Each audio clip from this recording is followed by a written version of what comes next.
It is 5:31 and I call this meeting to order. Let's go into the roll call attendance. Aubrey, Bjorn, I'm here, Brandon, Deanna, Greg, Joey, Josh, Lacey, Sean, Eunice, and Zoe. We do not see Jess, Messina, or Terry, but Terry's in a class. So with that, can I entertain a motion to approve the agenda?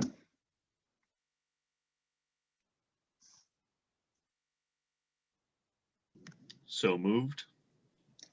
Moved by Bjorn, seconded by Brandon. And now we'll vote. For those not in the committee, please do not vote in this pop-up agenda. And there's Jess. And motion passes. Can I entertain a motion to approve last meeting's minutes? I moved. Moved by Eunice, any second? Seconded by Jess.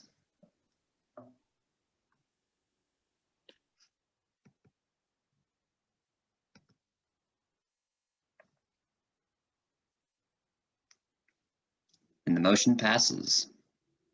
Okay, so on to reports. I do not have a report for you guys this week, so I'll just move my time over to Brandon. Yeah, I mean, ASCWU doesn't have anything to report as well. I just know for some of the students, they're wondering how they could watch the debates, but also be a member of the committee. The debates will be recorded, and then within like tonight, the recording should be posted on the website by Mikhail. And so you can watch the recording there.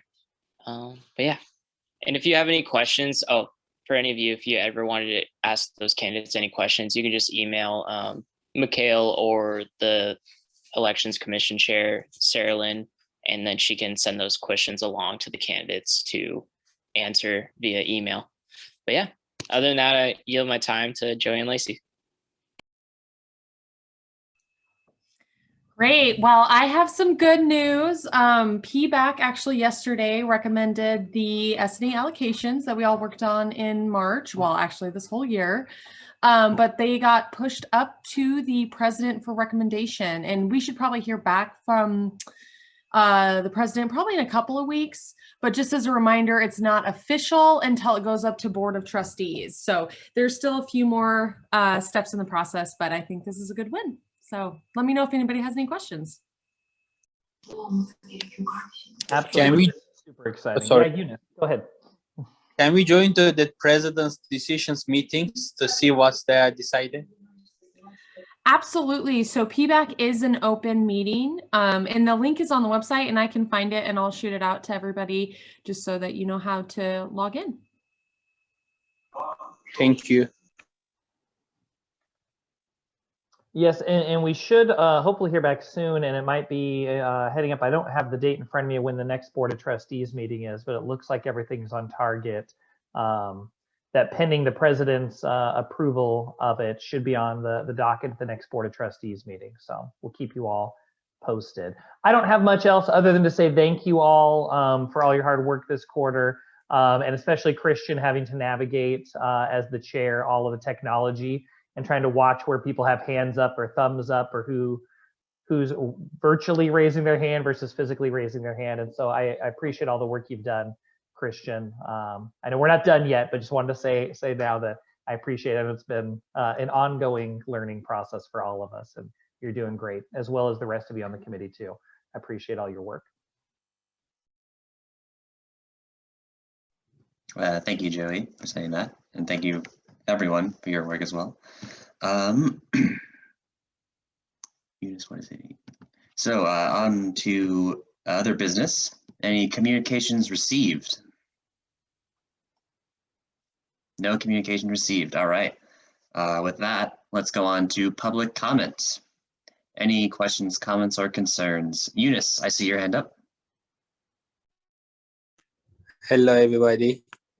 Dr. Greg, I tried to say I eat after 49 Lord, but I misspell it, so I just want to fix it. My public comment is going to be tomorrow. We have an international cafe at 12, and you might see on the background.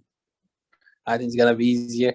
but I also gonna send you the email about link. Is gonna be hosted by one of the amazing club. And Friday we will have a CV alumni, Mohsen Asadallah, who works with the University of Harvard, about he's gonna talk about differences Sunnis and Shias. So it's going to be a MSA event. And also, I forgot the exact date, but Dr. Greg can fix it. The head of departments hosting the event for bringing the speaker from Pakistani, and we are going to be co-sponsor as MSA. We are doing the advertisement. Thank you for them to having us as a co-sponsor. I forgot the exact date, but it's April 20, I think. It's gonna be a very good event. You guys are all welcome to join. It's from Dr. Greg department. And otherwise, I yield my time. You lovely people. Thank you, Eunice. Any other comments? Just double check. All right, seeing none, let's move on to old business, and that is for the carry forward request from homecoming. Any opening remarks?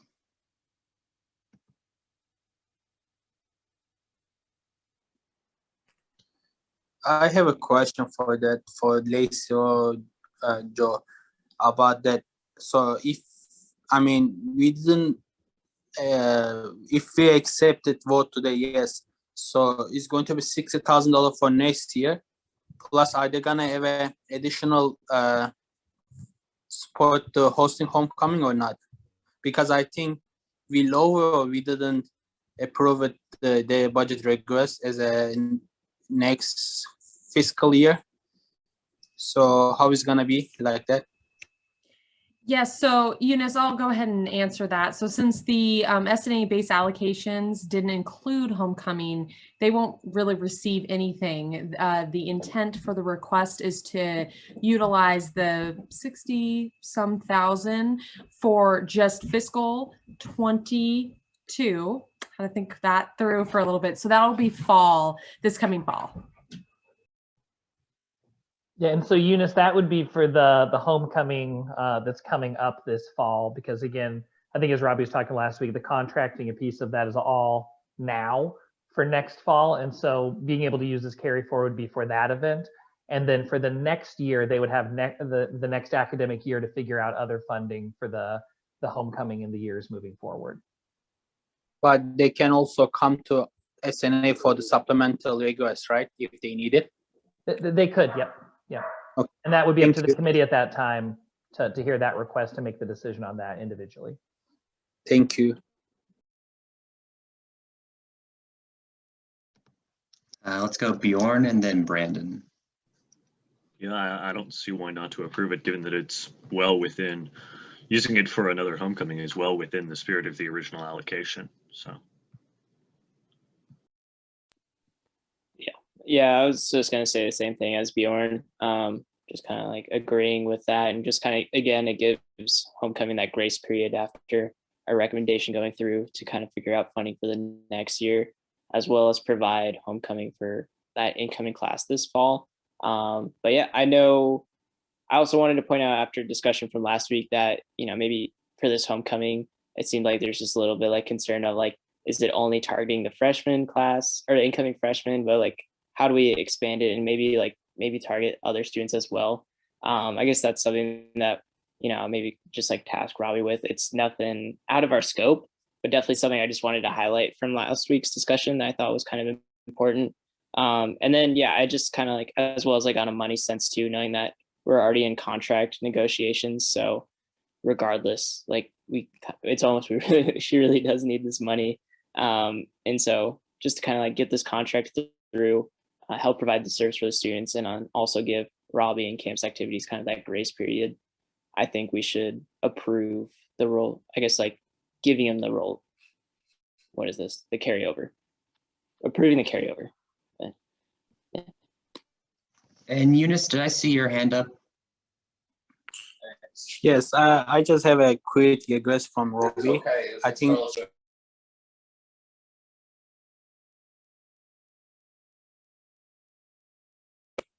Sorry. I would like to ask Robbie. I think she is the charge of the homecoming, right? If I'm right. So, not from S&A member, as a student, international student, I am asking this request that when I was here last year as a transfer student, international student, I feel like little left alone, homecoming with. But thanks to student government, they did it best for the represent all international students plus all students in the large. But maybe your team can be focused more also how can be included transfer students plus international students, maybe working with the international office. They also have a budget. They have, I mean, I would like to request that maybe focusing more, okay, we need freshmen need to be know about what's going on, but also we have a transfer students, they are kind of freshmen too because they don't know anything what's happening in the central. Maybe your programmers or committees, whoever hosting this, focus more on the all students body as a one, not differences between freshman, transfer, graduate student. I mean, maybe this is not too much to ask, but when you guys planning the homecoming, maybe one event or two event maybe can be focusing on more international students plus transfer students. I think it's gonna be very good to have all students feel not left alone, like students like coming from different countries. Yeah, this is like what I want.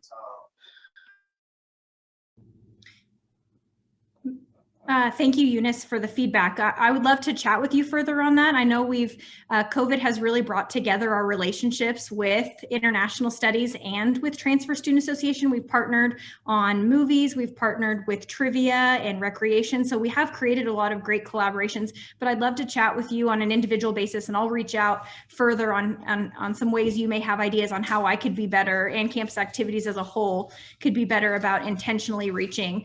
And I mentioned this in the last meeting, and I just want to reiterate that I have been tasked with trying to get back our freshmen of 2021. How do we re-engage them in their second year, since they didn't get that traditional welcome weekend, traditional activities and events? What is a way we can do something really special and intentional for those second year students that we already see a retention slump in? So I'm working on it. I'm hoping to be inclusive of all of those, and hope to present a plan in the summer to implement in the fall. Thank you so much, Robbie. Any other points of this? Oh, sorry, Eunice, go ahead. So I can make a motion to approve the S&A allocation for the homecoming. Yes. Any second? I second the approval of the carryover. With the timeline for Lacey, so it needs to be spent within 1 year. So I guess that wasn't a second. I guess take that back, because Robert's rules, we have to amend that. So yeah, essentially that's what I was going to say, Brandon. So Brandon, you second the motion, and then you're putting forward an amendment. Okay. Second, and then I'll do a friendly amendment to Eunice's, just putting the 1 year timeline on it. And then just second the amendment. All right, perfect. So we got to vote on the amendment. So I'm sorry. Yes. And then is that through the pop-up thing as well? Okay, cool. So this is voting on adding the amendment to Eunice's original motion.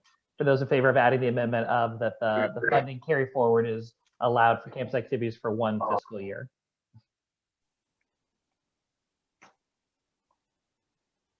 It passes. All right.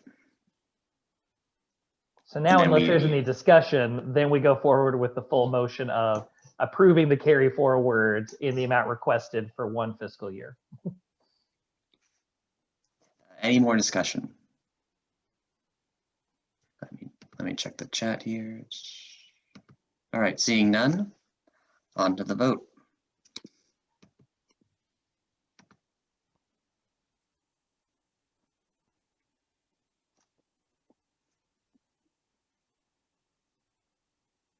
And the motion passes. Thank you all. I greatly appreciate it. Look forward to see who our comedian is in May. Yeah, thank you. All right. On to new business and more carryover requests. The first one is intramural sports, and I believe Matthew Boyer is the head of that. So in your own time.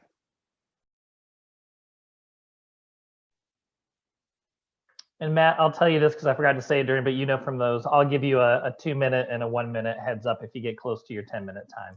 Well, thank you. Hopefully I won't need that. I know y'all are presentation experts now, having listened to many presentations. So I'm going to try and make these short, sweet, and to the point. Happy to answer any questions, but I want it to be transparent and just say, here it is. So I do have 2 presentations tonight. One is intramurals. The other is sport clubs. Both of these are base funded areas, meaning they operate entirely with S&A funds. There's no rec fee. It's just the S&A funding. So let me get my presentation up here and running. Oh goodness, I broke it. Screen. Okay, does everyone see that screen? Thumbs up. All right, fantastic. Boom, there we go.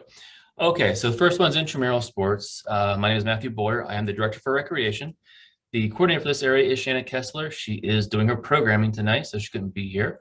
But they have done an excellent job with modifying events this year to operate in a COVID environment. I know you've heard that before. I hate the term unprecedented, but it's just unique times, and we are doing what we can to really engage the students in the intramural realm. A lot of virtual events. So a quick overview of what intramurals is. In a normal, these are typical numbers in a normal year.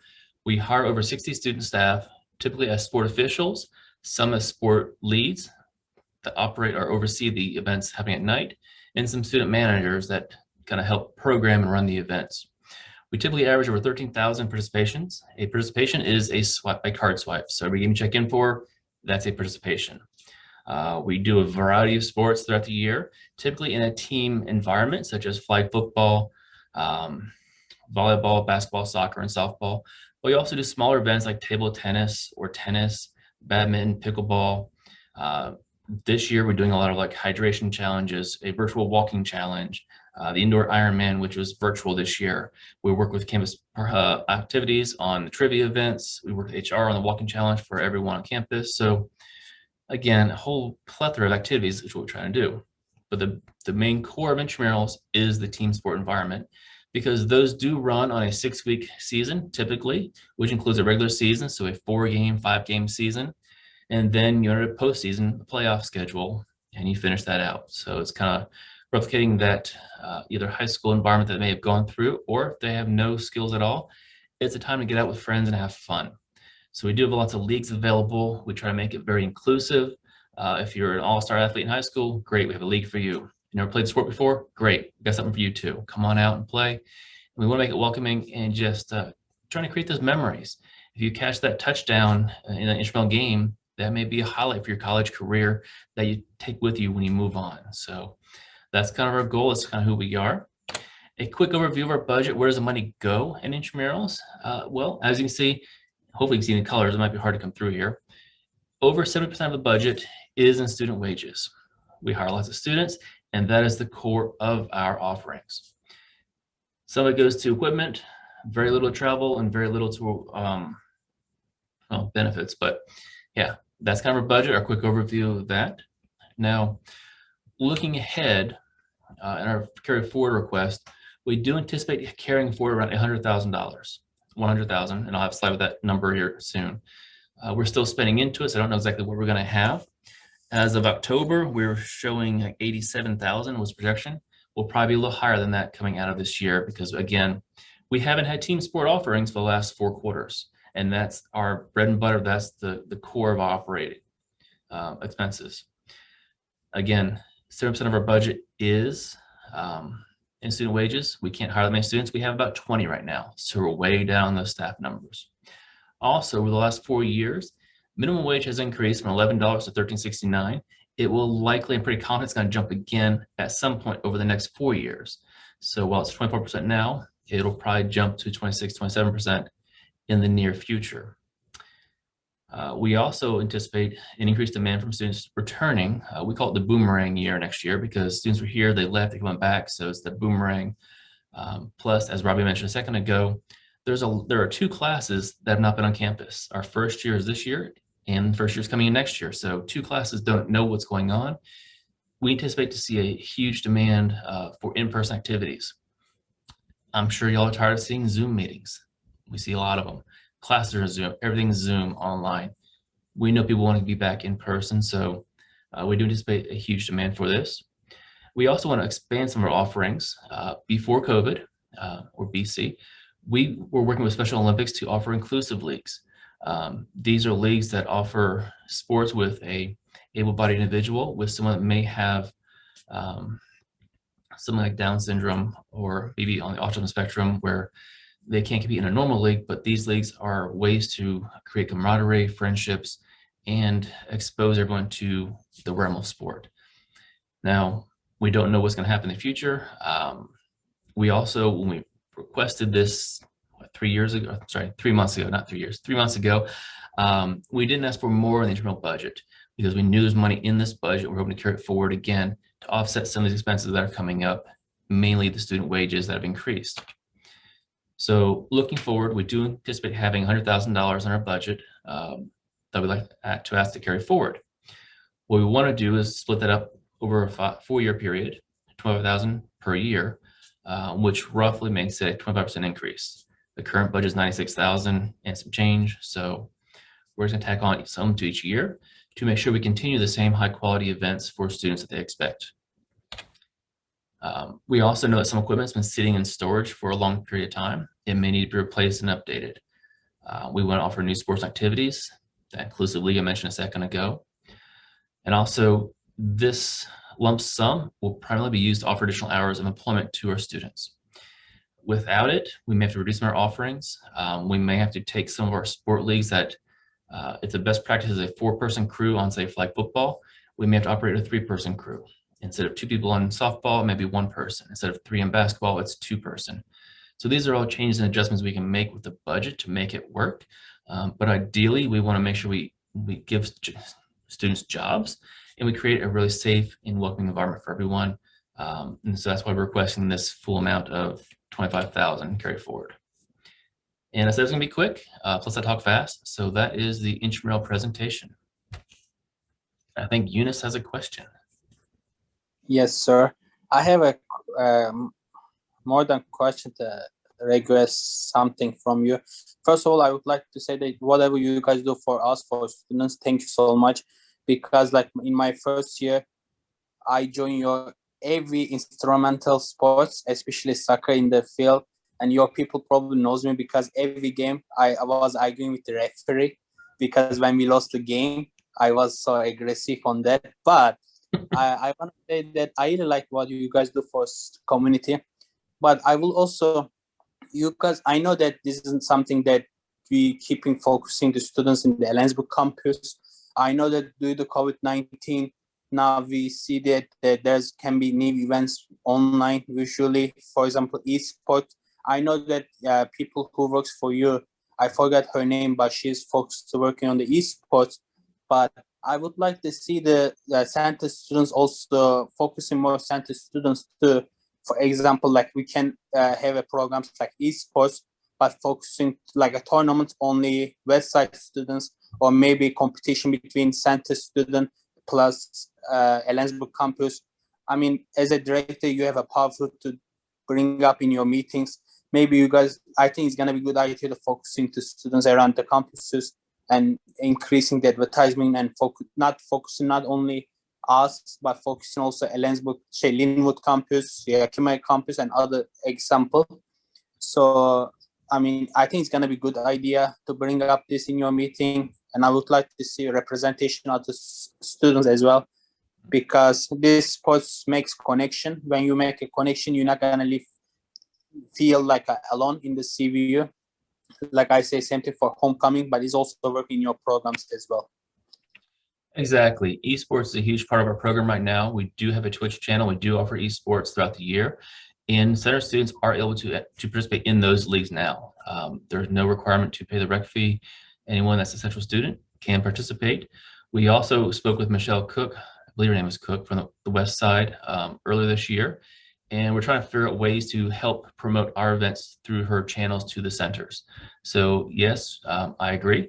It's a great avenue to reach all the central students. And we are reaching out to do those things exactly. And if you want to talk further, I'm happy to talk more about esports. Thank you so much, sir. It looks like Brandon has a question. Yeah, just a couple. Matt, I was just kind of like, so with, I guess just thinking like hypothetically, since you asked for like a flat rate going into next quadrennium, without the carryover, would they just be like normal, like before COVID times, like hours that would be offered to the employees? Like the only impact of, I guess, getting the extra 25 a year would just mean more hours offered? Or are you less already? Sure. So the additional carry forward would enable us to offer, I believe, like 1,700 more hours to students. And when we run a league, we have, let's say there's 5 teams, each plays five games. So we're looking at 20 games during the season. Each game has 3 officials, that's 60 hours of work. If we don't get the full carryover, we may only offer 2 spots of officials per game, so 40 hours for officials instead of the 60. So we would manage our staffing levels to do what's acceptable, not best practice, but acceptable. So 2 officials on a soccer field instead of a 3-person crew. In basketball, using a 2-person crew instead of a 3. So we reduce numbers there. We could also reduce the number of games. So instead of a 5-game season, it may be a 4-game season. We would just manage that budget to make it work. Did I answer your question? Yeah. So it's more of just to kind of help us have more appropriate practice. Yeah. And again, it would not go to equipment. It wouldn't really go towards a lot of extra things. It's more about just getting the students employed. The more officials on a game, the safer the game is. Eunice mentioned he played soccer. If we have 1-person crew on that field, if they're looking south and there's an issue to the north, that person doesn't see that issue. So the 2-person crew, we have better coverage, better visibility throughout. Okay. So I guess like it's only just like a small fraction of the 100K is going to new equipment and more, I guess, sports offerings. Correct. Okay. It's largely to cover the increase in minimum wage over the last few years, which increased 25% from 2017, 2018 till now. Plus, I know the minimum wage threshold for overtime is increasing. So that leads me to believe that the minimum wage will increase also over the next few years. Okay, sweet. Yeah, because I was just gonna say like maybe just like give you more like this first year so you can do like a complete like equipment overhaul for it's not really going towards equipment. Equipment's a small part of our budget. The largest part of intramurals is the personnel costs. Every official gets 6 hours of training, top of the 5 hours of our normal orientation training. So we have to pay for that. If we have mid-season meetings, we have to pay for those trainings. Staffing is a huge portion of our operation in intramurals. Sweet deal. Awesome. Thank you, Matt. Thank you. Josh, I see your hand up. Hi, thanks. What I'm a little confused at is it sounds like you have $100,000 in base allocation per year, but you need $125,000 a year for the next 4 years. So I'm wondering why you didn't bring that request through the base allocation request. Yeah. If I answered your question right, you kind of cut there. And it's 100,000 we're asking for, not 125. So it's 25 per year for the 4-year cycle. We did not ask for more funding in the base because we knew there were a lot of presentations going forward. And after conversations with several personnels, I knew that money was going to be premium. And so instead of trying to make money come into the intramural program, knowing that intramurals was a priority under S&A, we wanted to stick to what we had because we were hoping that this carry forward would help us offset those costs. So part of it is trying to be a good team player by not removing funds in the future, but also knowing the funds that we couldn't use the last 4 years, we hope could be used to cover these expenses, knowing that COVID reduced our ability to operate. So if you use these funds, students will have a level of expectation for the next 4 years of the services through the intramural sports. But after that 4 years, you won't have that carry forward to apply, and that level of service will go down unless your base funding is increased to 125,000 a year for the next quadrennial. Am I understanding that right? That is possible. In 4 years, there's no telling what's going to happen. So we do anticipate the next request will be higher than what this year's was. That is correct. And I think that's kind of common for any group, that their cost, personnel costs go up, insurance goes up, equipment goes up, everything goes up over time. So yes, I think it's safe to say that we will request more in the future. Will it be the same 125 per year? I don't know. We're just assuming this is what we need to manage this next quadrennial and to manage the boomerang years to see how that plays out, because there's a lot of unknowns in the near future. Numbers may be down, they may be up. We don't know.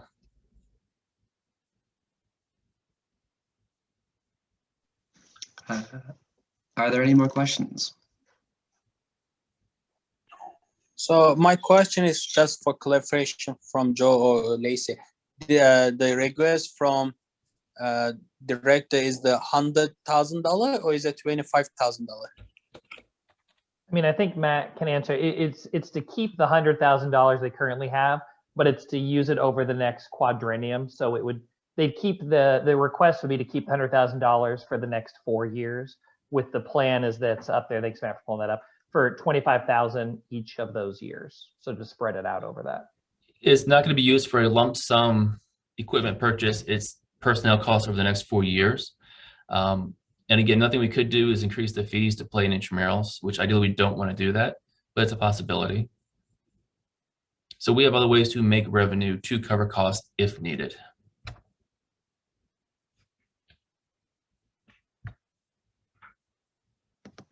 Okay, and with that, I think we're just about out of time for questions on this presentation. So Matthew, if we have any more, we'll email you those. And I believe you're about to do sports club as well. All right, whenever you're ready. Ready for the next one. All right. So again, sport club carry forward request. This one is not quite as clear, as simple. It's got a lot more moving parts into it. Our sport club program, quick overview. Our student staff is not the main expense. We only have 12 student staff to help monitor the program. We do have a lot of practice times. Sport clubs typically are a minor league varsity program, if you would. We had 600 athletes back in fiscal 19. This past year, I think we're around 280. So again, COVID, people are not here. Our numbers have been reducing. But we do purchase a medical, general, and catastrophic injury or insurance policies for our athletes, so they do have some protection from those losses. And our biggest expense is travel, where teams will travel regionally to Oregon, Idaho, Montana, possibly California. We've had teams go to New York or even Syracuse, New York, and Carolina. So they do travel quite a bit, and they represent Central Washington University. So we're excited to have them traveling. Here's a few of those teams. Currently we're at 19 teams. The difference between a sport club and a student org is that the sport clubs will be competing. They do travel, they do compete, and it's typically a sport. It may be traditional, like your baseball, golf, or lacrosse. It could be non-traditional, like a rodeo or equestrian, or unique events or dance too. So that's some of our students from the past event we had 2 years ago when we were BC before COVID. But great group of kids.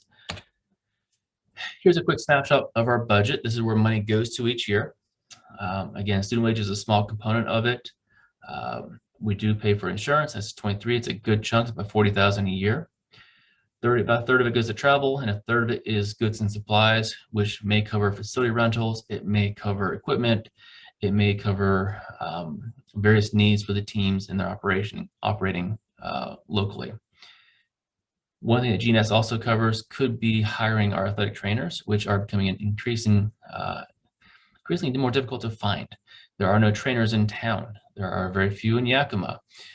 We had a plan to hire EMTs to substitute as trainers, but that got shut down too. So we are working to find medical personnel on site during their events, and that's challenging, but we'll make it work. Our carry forward request, it is substantial right now. We anticipate having run roughly $220,000. The sport club budget annually is $196,000. We have not traveled the last 4 quarters. And again, that's a big part of our component. They haven't traveled, they haven't really competed, they haven't really practiced. We've been pretty silent. So there's a lot of money in the sport club budget that's carrying forward. Travel is the largest expense, as I mentioned. Without travel, we're not spending money. We do know that in the fall, we have to rebuild this sport club community. It is a huge part of a lot of students' identity. They love sports, they don't play in varsity, so they play sport clubs. Or if their sports not offered at the varsity level, rodeo, equestrian, this is their only avenue. So we're looking at ways to really help them rebuild through facilities, equipment, or amenities for those teams to be successful down the road. We do expect it to be over $220,000. And our request is going to be broken down to several components. It was more components, but I'll cover why it changed. The first one, our tennis team, we have the only outdoor courts in the city. There are 8 of them, the Lister Tennis Facility, and they're used heavily. They're used by the high school team, our club team, the community, academic classes. They're constantly being used. So we want to try and make those better surface for our team. We also want to work on our travel and support fund for our athletes. And then finally, a third component will be a camera system for streaming of the games. So we can help with our alumni database and just creating more team spirit and pride in what we do. So breaking this out, our tennis court carry forward request, we initially had this a lot lower, but we just got an estimate in from a contractor, and it will cost us $87,000 to resurface. Adding in taxes and then the incidental costs, it will be at least $100,000 just to resurface. We also have had issues, and the picture there shows some paint marks on the courts. People have painted those courts recently, and so we've had some security issues. So we'd like to install some cameras up there for security. Also, the courts are not securable. There is an opening on the east and west side, so anyone can walk through. We'd like to install some gates so we could lock it. So in the wintertime, when it's icy and slick and dangerous, we can secure it. If, heaven forbid, we hit COVID again, we can secure it and keep people off campus as well. And then the windscreens, they're getting pretty old, they're a little tattered, and they need to be replaced. A bit about the tennis courts. They were built in 2013. It cost about $1.2 million to build them. The recommendation is to resurface them every 4 to 8 years. So we're about on that timeline now where we need to resurface them. We can go towards the later end of that time period because we don't have a lot of moisture here, which is good. And when they were built very well, so drainage is quality. The funding, sorry, I missed that part. It came from CWU Capital Preservation money, a large donation, University Recreation, and the S&A fee. So this was built with some S&A money many years ago. So that's kind of tennis court carry forward request. It is large, but again, it is our home facility for our tennis team. They do practice up there quite a bit. And as I mentioned, other areas do use that facility too. The next part is a travel and support funds. We're asking for $80,000 here. This will be set up and carried forward, so it's $20,000 per year added up. When our teams travel, it gets expensive to travel with 20 players. And so we have a sport club council that can allocate funds out of our funding to them. Student orgs do a very similar process where a team or org requests money. Our council, made up of students, then decides yes or no to support those funds. In the past, if we can only allocate $8,000 and need $20,000, they have come to S&A last year, last 2 years, and requested funding for California trips to really create their exposure or generate exposure for their team, to aid in recruitment and increase competition. So with this $80,000, we hope to eliminate teams coming to S&A in the future, enhancing their safety and travel. And by that, we cover first, this part of our handbook document. This is the Sport Club Council. It's kind of the group that decides who gets the money. So it's not me, it's not Sam, our coordinator for sport clubs. This council receives a request and allocates the funds. But again, some of the funds that are needed exceed what we have currently. This money will help us allocate more to those teams. We do have a policy for travel, which is why they often have to pay for a lot of expenses out of pocket. We want teams to travel safely. We don't want them to be traveling fatigued or tired after a competition. If you can imagine traveling 5 hours away, competing in a game, getting on the road, coming right back, you're going to be fatigued. If there's 4 people in a car, a team is 20, you have 5 cars on the road, it's an unsafe environment. So we have policies in place where they can't travel at certain distances and times, where we make them get hotel rooms. If it's a larger team, we actually pay for a bus for them to travel and compete. So these are nothing that's unusual in the athletics world. If you think of our varsity team here, this happens for them all the time. But as part of their budget, they plan for it. We're trying to help elevate our clubs to that, close to that same standard. So when they do travel and compete and represent Central Washington, they are doing so safely. So that's kind of what the money would go towards with the travel and support funding. And lastly, a camera system. We want to create an online stream for our games. We know that while, yes, online events are tiring, if your son or daughter is playing a sport, you would love to watch them. And so we're trying to create that, excitement by streaming our games live online. We would have a dual camera system, one fixed, one portable, so be around the fields. You can reach out to potential new sport club recruits, so help with recruitment to the university. It may help our connection to alumni down the road. And also, we are working with the Berg and the CERC media teams to decide what is the best technology to use for that type of request. With the funds, we tend to, I'm tired. We improve our facilities and create pathways for our teams to be successful. Without it, the teams will still operate. They'll have less funding for some of the travel. We wouldn't stream games, and the tennis courts, that'll be deferred down the road. We'll try to find other ways to fund it. I'm hesitant to put a lot of rec fee money into that because there are other needs that students use more. And I'm ready for questions. Did I meet the time? Only a few seconds to spare. Yes. But you made it under the wire. Yeah. Looks like Eunice has a question. Yeah, I have a 2 questions to ask about the presentation. My first question is, I mean, I believe as a student that S&A fee should not be used for the tennis court. I think school should pay that, not the students' money. I mean, I don't know why S&A fee is using for the fixing tennis court. Can you explain that? Also, for the you mentioned about that you guys want to eliminate the sport clubs come to S&A. I mean, I understand, but if you do that, I don't think it's gonna be fair for other clubs too, because other clubs are coming to S&A to asking money for the events or other things. But I mean, as a student, I am not talking about member, but I don't think it's gonna be fair that we're gonna give, for example, $80,000 for the eliminate the students club to come to S&A. I know it's gonna be make S&A jobs easier to not the regress. But if we do that, then how about the other clubs gonna say about it, you know? If the other clubs should come to S&A to ask money, I feel like sport clubs should come too, you know? And we are not sure, I mean, how I'm gonna be sure that $80,000 is gonna be used for the sport clubs as well, you know? All right, so the first question about S&A use on tennis courts, I can't answer that. I know it was used in the past for that facility. That's the article I pulled up, read told me about it. But we're trying to use this because it is a student facility. Students use it. Academic classes may use it. I know faculty staff are out there playing tennis all the time. It's a community tennis court. A large portion was a donation. And this is just one way we hope to really improve that facility. So when students come back to campus, when students are playing on those facility, be it a sport club team or someone else, it's a positive experience for them on that court.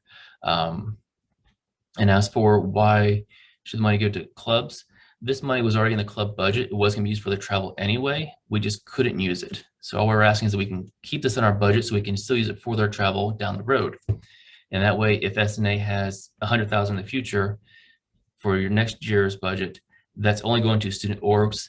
Sport club won't come in and pull any of that money out and away from other orgs. So in a way, it's trying to create more money for other organizations and not just sport clubs. But yes, it is a different process. So that is up for this board to decide. I think Bjorn has a question. Yeah, I was kind of in the same vein of, I'm not sure how Sport Club Council and interclub association interact, if at all? They don't. Okay, gotcha. Yeah, and that's the sport club council. Our club teams come to the council. The council is made up of officers in the clubs, and they decide how the money is allocated. So each club is allocated an amount for their operations, $5,000, $6,000. If they have a big travel event, they can go to our sport club council and request an additional $6,000 for a bus or hotels or whatever it might be to help supplement their travel. So internally in our budget, we set aside money to help clubs travel. Okay, so this 80,000 would be going into like insert the reserve for Correct. sports club It would council? increase that pot of money that clubs could travel with to a little higher amount, so we could allocate more money out. Okay, so it's not, explicitly forbidding them from coming to S&A, it's just staving them off. We're trying to, we know your slate of presentations is a lot. We've seen that in the past. I know last year you were booked up 3 months ahead of time. So instead of us fighting for a spot, taking a spot away, hopefully we can handle it in-house and not send them to you. That's the goal. We wouldn't send them can't, but ideally we can handle those club requests internally. Makes sense to me. Sorry. Thank you. Sure. I'm not sure who was next in the questions. Let's go Eunice, then Greg. The reason I asked about the tennis court is because I think it's not only students are using tennis court. I see that many people from not student body also using tennis court. And why the students' fee should use for the tennis court to fix it. Plus, and I know that I am in the Virginia. I don't using the recreation center at all. And I am still paying the recreation fee. So what that the recreation fee is using for? The recreation fee manages the entire recreation center and other facilities. The sport club allocation only handles sport club. I think the rec fee question is a time for a different presentation because I know we're short on time. I want to make sure I answer all the sport club questions. My question is that the recreation fee can be used for the. It could be, yes. Yes, it could be used for tennis courts, yes. Yet there are other needs that are more pressing than the tennis courts. Thank you so much. Mm-hmm. I think Greg was next. Yes. Sorry. Hi. Hey, so I may be in the same boat with Eunice on that, wondering why S&A is paying for the resurfacing of the tennis courts. And I might have it all wrong. I mean, I was somewhat a little bit involved when that donation came in from the Lister family. And so I don't really know, but it seems like, generally with the foundations, what my experience is that they set up maintenance and other, what the costs are going to be. And it was through athletics. So athletics has cut the whole thing loose. Is athletics still part of maintaining the tennis courts? Is the tennis club team just sports clubs, or is it through athletics? And that's not clear to me either. So recreation is in charge of managing that facility. Athletics pays no fees into the management or care of any of those facilities that we manage. So we do the nets and everything else. This falls recreation as well, and there is no funding set aside for it. It is expected to be covered through fees, rec fee. Was that in the agreement then? That's before my time. It was transferred over before 2018 when I arrived.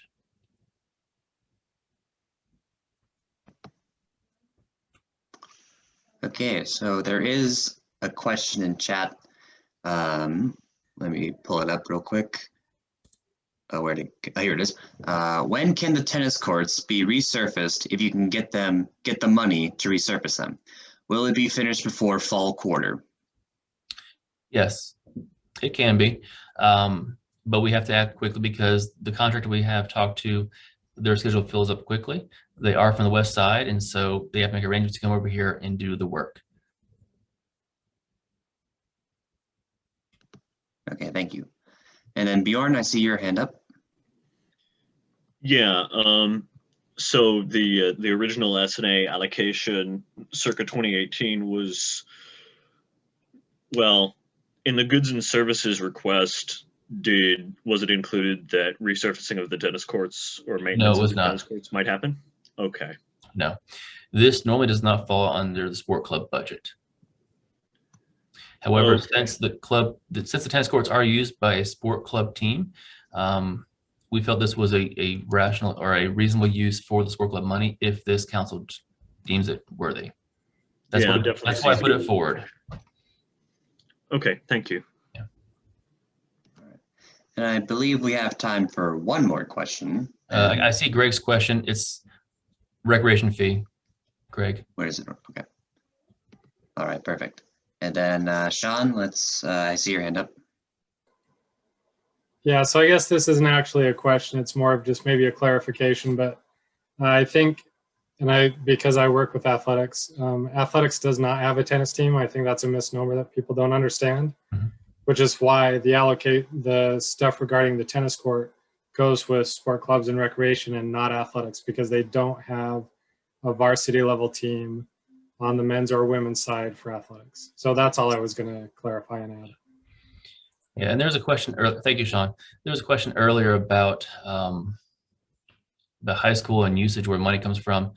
The high school team uses this facility. It falls under the town and gown relationship with the university, which also includes the pool and other facilities. As part of that agreement, it's currently being negotiated. I don't know what the funding is, how much they pay for it. I know we do not collect currently for that.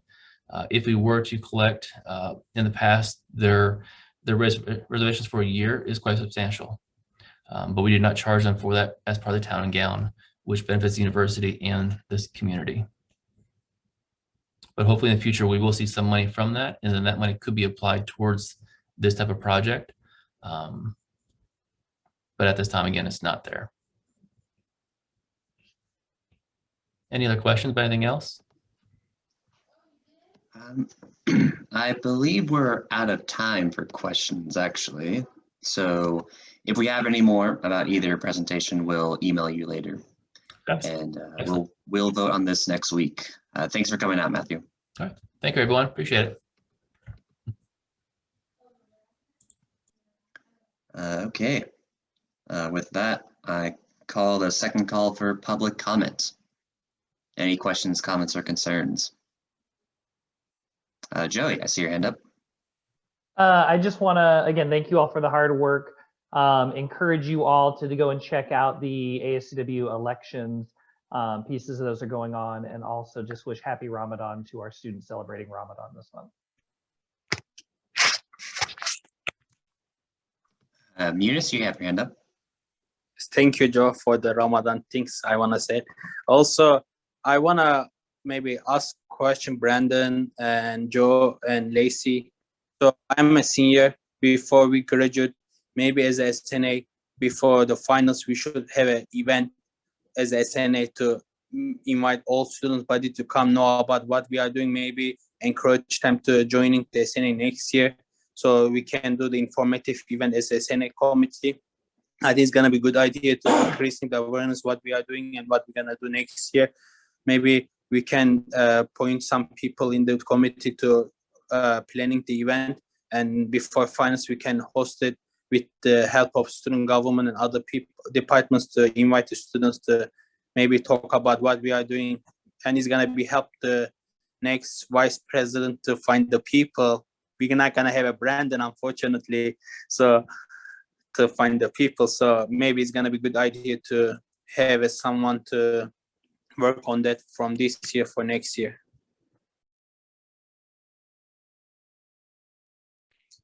And I will be happy to person to plan the event as well. I like to plan the event. So if you guys okay with it, then yeah, we can work on that for this quarter. I'd say if Brandon's up for it, Eunice, why don't we look at a time for us to kind of plan something, and then we can invite the whole committee and things, but spend some time on it. I think that's a great suggestion.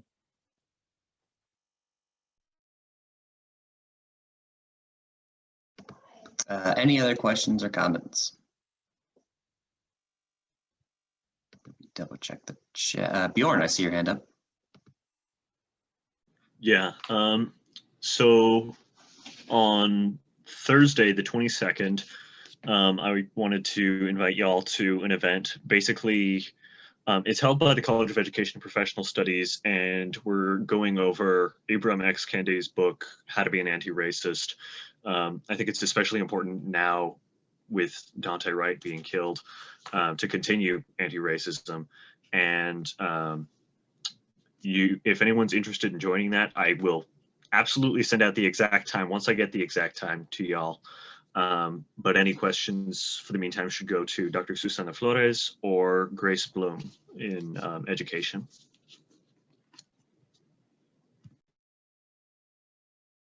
Thank you, Bjorn. And Eunice, I see your hand up. Oh, no, I just want to say, no, I used it wrongly, sorry. Oh, okay. Any other questions or comments? Double checking the chat. All right, seeing none, can I entertain a motion to adjourn today's meeting? I moved. All right, motion by Eunice, seconded by Brandon, I think it was.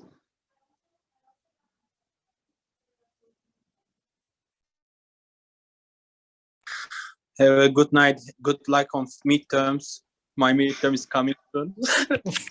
All right, motion passes. All right. Good luck on midterms, everyone. Yeah, have a nice night, guys. Have a great Night. evening. See y'all next week.